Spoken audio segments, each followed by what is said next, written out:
अस्सलाम वालेकुम एवरीवन। सो डर्मेटोलॉजी में बस अब थोड़े से टॉपिक्स रह गए और उसके बाद मैं इंशाल्लाह आपको एफसीपीएस पार्ट 1 की तैयारी अपने साथ साथ इस तरह से कराना शुरू करूंगी कि आपका प्रॉपर्ली खत्म भी हो जाए और हर चीज कवर भी हो जाए इंशाल्लाह। तो डर्मेटोलॉजी में आज हमने डिस्कस करना है very important disease toxic epidermal necrolysis. अच्छा, very important in that sense कि ये एक्जिमा, स्केबीज वगैरह जैसी इंपॉर्टेंस तो नहीं रखती मतलब आपके इस कोर्स के हिसाब से, लेकिन आपको ये क्वेश्चन एक बुलस डिजीजेस में से एक आध क्वेश्चन आना या उसमें एक स्टेशन आना अक्सर ऐसा हो जाता है। मतलब कुछ ऐसी डिजीज है ना जो कि आपको आ जाती होती है मोस्ट ऑफ द टाइम, और जब आ जाती है तो फिर आपको नहीं पता होता, और ये बच्चे अक्सर नहीं पढ़ते बुलस डिजीजेस में। तो एक आइडिया जरूर होना चाहिए। हमारे पास दो ही बुलस डिजीजेस है ऐसी जिनको आप एग्जाम में आते हैं। एक आपका आता है बुलस पेम्फिगोइड और एक टॉक्सिक एपिडर्मल नेक्रोलाइसिस। और वैसे भी इसका पता होना इसलिए जरूरी है क्योंकि बहुत सारी डिजीजेस के साथ मिलती जुलती है, तो आपको डिफ्रेंशिएट करना आना चाहिए डिजीज में, मैनेजमेंट में। तो इस वजह से इसको थोड़ा सा पढ़ लेते हैं। नाम से पता चल रहा है एपिडर्म, टॉक्सिक का मतलब है कोई चीज बड़ी सवेयर है, टॉक्सिसिटी कर दी है इसने, पागलों की तरह कुछ खत्म करने लग दी है। एपिडर्मल जाहिर एपिडर्मिस ऑफ द स्किन में है। एंड नेक्रोलाइसिस, नेक्रोलाइसिस या नेक्रोसिस का वर्ड होता है कि बहुत तेजी से सेल डेथ हो रही है, तो यही होता है इसमें।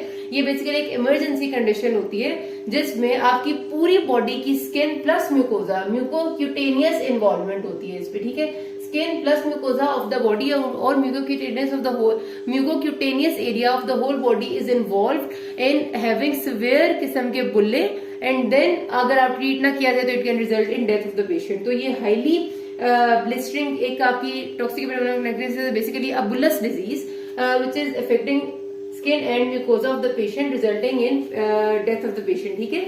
इसमें क्या हो जाते हैं, अब हमारे पास ब्लिस्टर्स बनते हैं, बुल्ले बनते हैं। किस तरह से बनते हैं और कॉज क्या होती है इसकी? सबसे इंपॉर्टेंट कॉज और जो मेजर कॉज इसकी वो ड्रग इंड्यूस्ड है।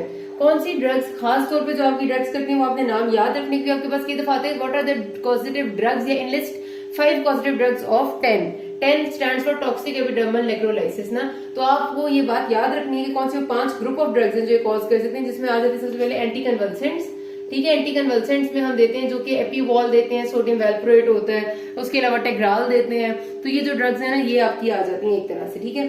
फिर है सल्फोनामाइड्स। सल्फोनामाइड्स आपकी एंटीबायोटिक का एक ग्रुप में आ जाते हैं। फिर सल्फोनाइल यूरियाज हैं, ठीक है जी।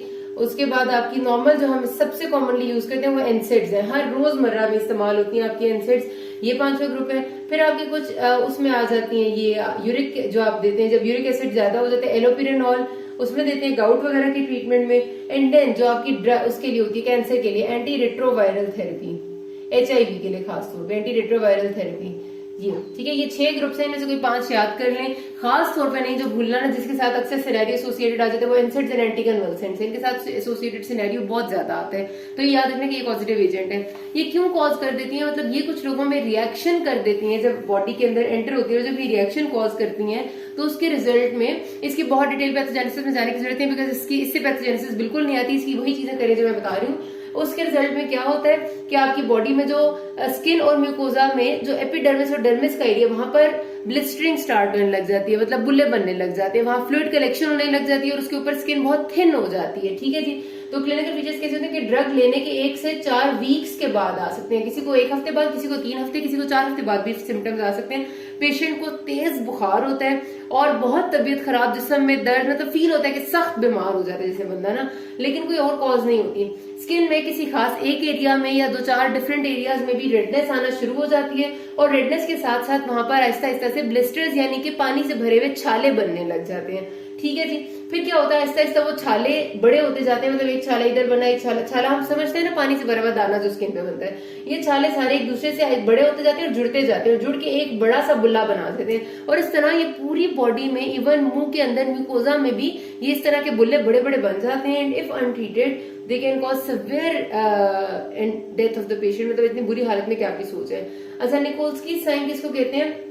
अगर हम ये बुल्ले बने हुए हो और इसको जरा सा आप ऐसे करके देखें ना, मतलब आप इसको हल्का सा जेंटल सा प्रेशर भी दें तो एकदम ये उखड़ जाता है। उसकी वजह क्या है कि स्किन इतनी थिन हो चुकी होती है, इतनी पतली हो चुकी होती है कि जिसकी कोई हद नहीं। तो Nikolsky sign is very important marker of toxic epidermal necrolysis, क्योंकि इसमें स्किन बहुत थिन होती है। ऐसे बुल्ले बनते हैं कि जरा सा आप बुल्ले के साइड पे प्रेशर देंगे ना तो स्किन फौरन उखड़ जाएगी, ठीक है जी। अच्छा, मैंने आपको बता दिया कि म्यूकस मेम्ब्रेन की इन्वॉल्वमेंट बहुत कॉमन है इसमें। और कई दफा ऐसा होता है कि बुल्ला जब फटता है तो उसके अंदर ब्लड कलेक्शन भी होती है, मतलब स्किन के नीचे जो ब्लड वेसल्स है उनकी वजह से ब्लड भी उसमें आ जाता है, तो हेमरेजिक बुल्ले भी हम उनको कहते हैं। तो ये मतलब बहुत ही बुरी सी हालत होती है। अच्छा, इसकी जो ओवरलैपिंग दो चीजें हैं जिनसे ये मिल सकता है, एक स्टेफिलोकोकल स्कैल्डेड स्किन सिंड्रोम है, ठीक है, मैंने आपको शुरू में पढ़ाया था स्कैल्डेड स्किन सिंड्रोम। लेकिन वो जो स्कैल्डेड स्किन सिंड्रोम है उसमें स्किन ज्यादा, एक तो बच्चों में कॉमन है, बहुत कॉमन, ये एडल्ट्स में है, ठीक है। इसमें स्टेफिलोकोकल इन्फेक्शन में किसी ड्रग की हिस्ट्री नहीं होती, छोटे बच्चों में होता है, बहुत छोटों में, जबकि टॉक्सिकोपरमाइलोसिस एडल्ट्स में होता है ज्यादातर, और इसमें कोई ड्रग की हिस्ट्री जरूर होती है। और स्टेफिलोकोकल स्कैल्डेड सिंड्रोम में बुल्लस से ज्यादा उसमें स्किन उखड़ने लग जाती है, मतलब ऐसे ऐसे बिल्कुल जगह जगह से उखड़ी हुई होती है, इसमें बुल्ले ज्यादा बनते हैं, ठीक है, ये फर्क है। इस तरह दूसरी जो चीज इससे मिलती है वो स्टीवन जॉनसन सिंड्रोम है, और स्टीवन जॉनसन और ये कई बार ओवरलैप करते हुए आते हैं कि स्टीवन जॉनसन भी ड्रग की वजह से होते हैं। जो एंटी कन्वल्सेंट ड्रग्स है ना, खासतौर पे जो टेग्राल में नाम ले रही थी, ये स्टीवन जॉनसन भी कॉज कर देती है, और टॉक्सिक नेक्रोलाइसिस भी कई दफा एक दोनों चीजें एक साथ हो जाती हैं, तो बहुत बुरी हालत हो जाती है पेशेंट की, तो आपने बहुत एग्रेसिवली मैनेज करना होता है। अच्छा, डिजीज सेवेरिटी स्कोर का एक तरीका है कि हम पता चलते हैं कि हमें कितनी डिजीज सेवियर है, ये लाजमी याद रख लीजिएगा, कई दफा आने के चांसेस इसके होते हैं। इसके जो फैक्टर्स हैं, सबसे पहले एज है पेशेंट की, अगर मोर देन 40 होगी तो मतलब हर चीज को आपने 1-1 स्कोर देते जाना, ठीक है जी। एज मोर देन 41 है। उसके बाद अगर पेशेंट जब आपके पास प्रेजेंट किया तो उसकी pulse rate more than 120 beats per minute होगी, ये दूसरी चीज आ गई। तीसरी है कि पेशेंट को कोई नॉन पहले से ब्लड का डिसऑर्डर है या कोई कैंसर है, कोई ब्लड डिसऑर्डर चल रहा है जैसे कोई ल्यूकीमिया शुकीमिया या कोई और कैंसर है पेशेंट को किसी भी किस्म का, ठीक है, तो ये तीसरा फैक्टर हो गया जो कि इसको खराब में इन्वॉल्व करे। फिर बॉडी सरफेस एरिया 10% से ज्यादा इन्वॉल्व हो चुका है जब पेशेंट आपके पास आए हैं, मतलब 10% बॉडी कवर हो चुकी है बुल्ले से, ठीक है जी।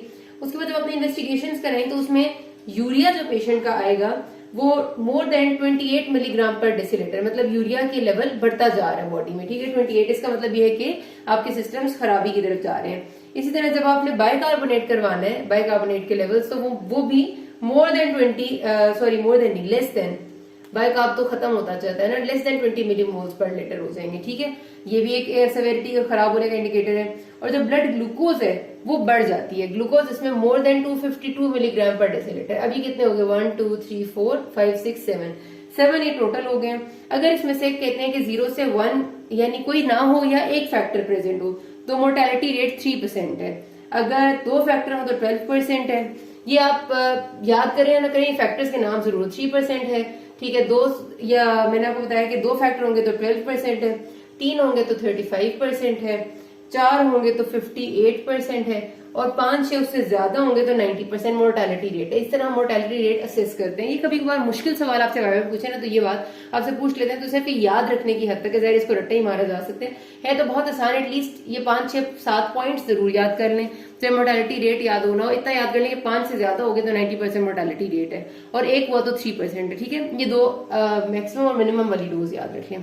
डायग्नोसिस कैसे बनते हैं, वैसे तो क्लिनिकल भी हो सकता है with history of drug taken before, लेकिन आप स्किन स्निप यानी थोड़ा सा स्किन का हिस्सा ले सकते हैं और उसको आप माइक्रोस्कोप के अंदर देखें, तब भी आपको समझ आ जाएगी कि ये कोई उसी तरह से थिन स्किन है। लेकिन अगर और अच्छा करना है तो फुल थिकनेस स्किन बायोप्सी, यानी आप पूरी एक स्किन की जितनी थिकनेस होती है डर्मिस से एपिडर्मिस की इन्वॉल्वमेंट की बायोप्सी लें, उसको हिस्टोलॉजी करें, उसकी मतलब बाकायदा उसके टिश्यूज को देखें कि वो 10 वाली पिक्चर है यानी, और उसको इम्यूनोफ्लोरेसेंस में भी देखें, ठीक है, तो आपको कंफर्म हो जाएगा।